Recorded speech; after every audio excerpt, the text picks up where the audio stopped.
Баламы көбүнчө эшек деп урушам, жаман болбойбу дейт. Аллаху акбар. Катуу тыюу салынат. Адамды кантип эшек?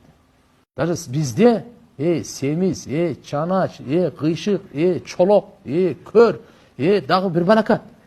Мундайлар менен урушкан болбойт. Даже адамдын өзүн. Эшек деген тем более. Адамды кантип эшек dedi? Аллахын адам кылып жараткан ал. Билесизби, бирөө-бирөөнү кафыр десем эмне болот? Охо. Пайгамбарыбыз айткан, ким бирөө-бирөөнү кафыр, кафыр дей турган болсо, ошо кафыр деген сөздү кийип барат экен, барса кафыр эмес экен, өзү сөз кафыр болот. Кайтып келет да буга. Эшек деген сөз чыктыбы? Барды эшек эмеспи?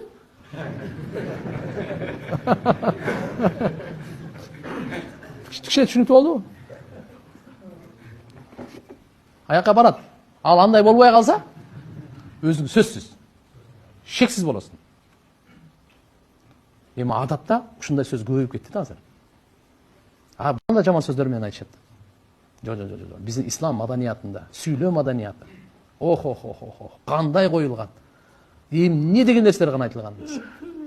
Сүйлөө боюнча китептер жазылган, томдогон. Бир тил боюнча, тилдин ушунчалык өкүмү көп, эң көп тилдин өкүмү. Мен дайым айтып жүрөт элем, мен Меккеден бир китеп алып калдым. Көздүн өкүмү боюнча бир китеп. Көздүн өкүмү боюнча эле бир китеп. Кантип караш керек? Каерде караш керек? Качан караш керек? Кантип карабаш керек? Эмнени карабаш керек? Эмнени караш керек? Ата энени кантип караш керек? Өлүктү кантип караш керек? Өлгөн бар го? Өлүктү кантип? Айды кантип караш керек? Аялын кантип карайсың? Намазда турганда сажданы кайдан карайсың? Рүкүдө кантип карайсың? Көз боюнча өкүм. Жаңы мөмө алып атканда аны караганда кантип? Куранды кандай караш керек?